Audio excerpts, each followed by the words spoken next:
ay, gusto ko makita na merong nagfa-fireworks, merong nagtataas ng Philippine flag, tapos SB19.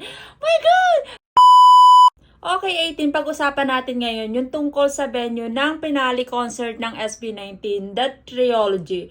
My gosh, ako lang ba yung nai-excite pagdating sa venue? Hindi ko alam, pero ang dami ko kasing nababasa ng parang medyo nadismaya sa venue ng SB19. And to be honest with you guys, the moment they announce na magkakaroon na ng finale the trilogy, alam ko parang meron na akong nararamdaman na magiging outdoor yung venue ng SB19. Meron nga akong na-mention dito na parang sabi ko para talagang outdoor ang magiging venue nun. Tapos merong nag-comment na imposible daw na maging outdoor kasi they know SB19. Actually, I know SB19 too.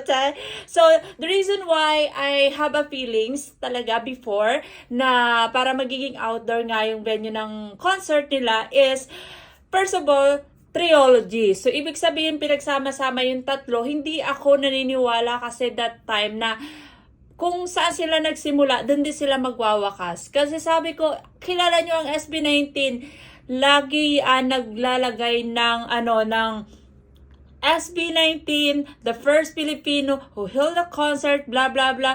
SB19 is who something kinemberuluduy. So, ayun nga, alam ko talaga, meron na talaga akong feelings before na ang mangyayari is outdoor venue.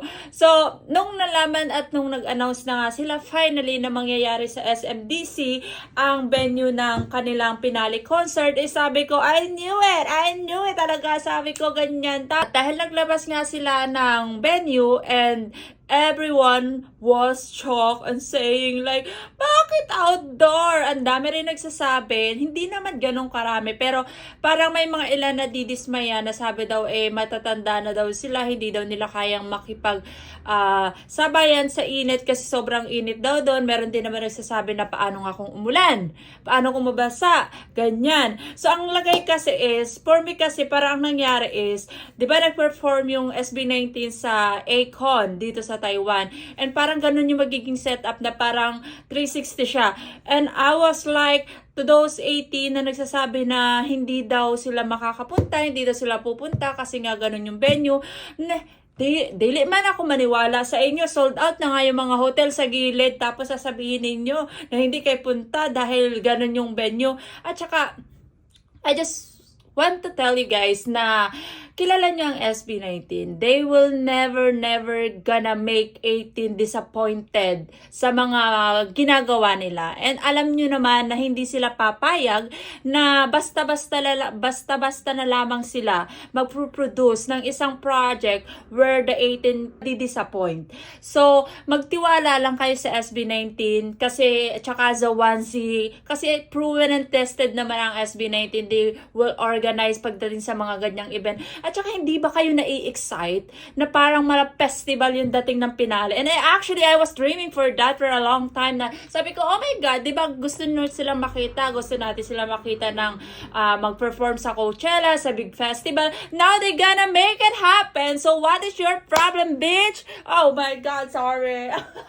So no, I'm just saying is, since SB19 gonna make the history na sila yung magpe-perform doon for the first time P-pop group na magpe-perform doon is it's a huge honor for 18 group kasi for 18 community kasi oh my God, their idol is such a... So, instead na mag-worry kayo dyan, which is naiintindihan ko naman yung iba, is maging excited and maging ready na lang kayo. Kasi ako, alam nyo ba, sobrang excited ako at sobrang gusto ko talaga yung naging desisyon ng SB19 sa finale venue nila. Kasi sabi ko, imagine ninyo magpinali yon trilogy. Tapos sabi ko, oh my God, sobrang perfect doon kasi merong magpapa-fireworks na 18, tapos yung drip-drip sobrang saya, tapos merong mga, anong tawag din, yung airplane na lumilipad na, airplane, yung merong lumilipad na banner sa taas gaya nung before na SB19 World is Yours. Tapos yung mga papan project. Actually, yun yung isa sa mga pinaka nilulook forward ko. Makita ko kung ano yung mga fan project. Kasi, ay nako, kilala ko ang 18 kasi nga before, diba? Nung simula concert talaga sabi ko, grabe mga papan project. Tapos, imagine ninyo, Eto, imaginin nyo lang, nandun sa venue, di ba? Maganda yung setup ng stage, maganda yung setup ng venue, tapos during the concert, may magwawagayway ng Pilipinas flag, tapos merong magpapa-fireworks. Oh my God! I'm so excited! And sobrang saya nun, I guess. And I guess naman na yung SB19 is talagang mini-make sure or i-make sure na well-organized yung event na yun. And sa parang hindi ko naman nakikita yung komplikadong sitwasyon kasi I know 18 fandom is very, very, disciplined and hindi mahirap pasunodin, especially sa mga ganyang event na nai-imagine ko na wala magiging problema kasi 18 yan eh.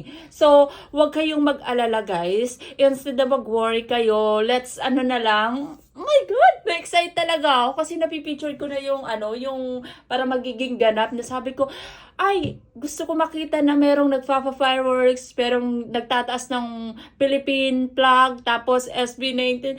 My God! Na-imagine ko na talaga. Kaya guys, mag-prefer na lang kayo instead na mag-worry kayo. And I hope talaga na maraming pumunta para, oh my God, and the next day, after ng concert, may headline na naman sila na, SB19 is break the record, Kinemberlut, ganyan. So guys, I know na some of you, some fandom ng 18 is talagang nagpaplano na, for sure.